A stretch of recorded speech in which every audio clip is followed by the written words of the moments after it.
Big boss ಮನೆಯಲ್ಲಿ ಸಾಕಷ್ಟು ಅವಮಾನಗಳನ್ನು ಎದುರಿಸಿ ಬದುಕುವ ಆಸೆ ಕಳೆದುಕೊಂಡಿದ್ದ ಡ್ರೋನ್ ಪ್ರತಾಪ್ ಕೊನೆಗೂ ರನ್ನರ್ ಅಪ್ ಆಗಿದ್ದಾರೆ. ರನ್ನರ್ ಅಪ್ ಡ್ರೋನ್ ಪ್ರತಾಪ್ಗೂ ಸಹ 10 ಲಕ್ಷ ನಗದು, ಒಂದು ಎಲೆಕ್ಟ್ರಿಕ್ ಬೈಕ್ ಅನ್ನ ಉಡುಗೊರೆಯಾಗಿ ನೀಡಲಾಗಿದೆ.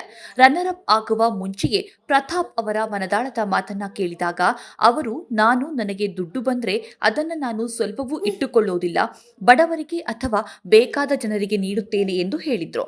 ನಂತರ ಬಂದ ಸ್ಕೂಟಿಯನ್ನ ಅವರು ಡೆಲಿವರಿ ಕೆಲಸ ಮಾಡುವವರಿಗೆ ನೀಡುತ್ತೇನೆ, ಅವರಿಗೆ ಉಪಯೋಗವಾಗುತ್ತದೆ ಎಂದು ತಿಳಿಸಿದ್ರು. ಇಷ್ಟೆಲ್ಲ ಆಗೋದಕ್ಕೂ ಮುಂಚೆ ಡ್ರೋನ್ ಪ್ರತಾಪ್ ಅಭಿಮಾನಿಯೊಬ್ಬರು ಡ್ರೋನ್ ಪ್ರತಾಪ್ ವಿನ್ನರ್ ಆಗಬೇಕು, ಆಗಿಲ್ಲ ಅಂದ್ರೆ ಅರ್ಧ ಮೀಸೆ ಮತ್ತು ಗಡ್ಡ ಬೋಳಿಸಿಕೊಳ್ಳುತ್ತೇನೆ ಎಂದಿದ್ರು. ಹಾಗಾಗಿ ಡ್ರೋನ್ ಅಭಿಮಾನಿ ಅಭಿರಾಜ್ ಪ್ರತಾಪ್ ವಿನ್ ಆಗದೆ ರನ್ನರ್ ಆಗಿರೋದಕ್ಕೆ ತನ್ನ ಅರ್ಧ ಮೀಸೆ ಅರ್ಧ ಗಡ್ಡ ಬೋಳಿಸಿ ನುಡಿದಂತೆ ನಡೆದಿದ್ದಾರೆ.